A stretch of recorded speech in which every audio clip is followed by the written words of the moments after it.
من مست و دیوانه ما را کی برد خانه، من چند تو را گفتم کم خورد و سپیمانه، در شهر یکی کس را هوشیار نمی بینم، هر یک بتر از دیگر شوریده و دیوانه.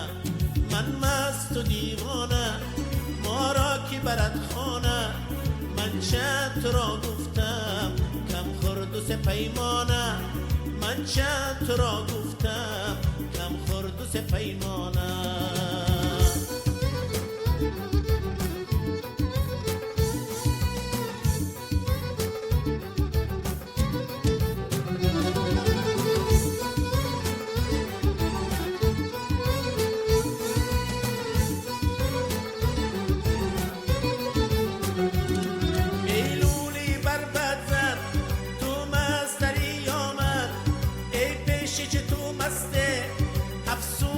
افسانه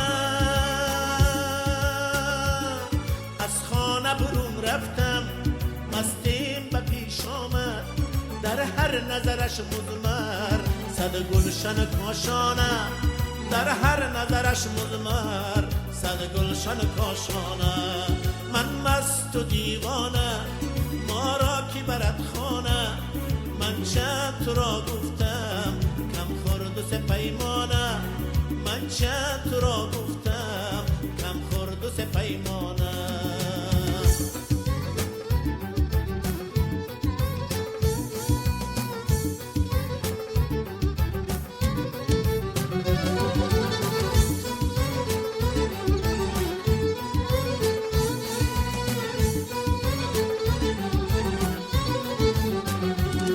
گفتم ز کجایی تو تسخیر زد و گفتی جان، نیمه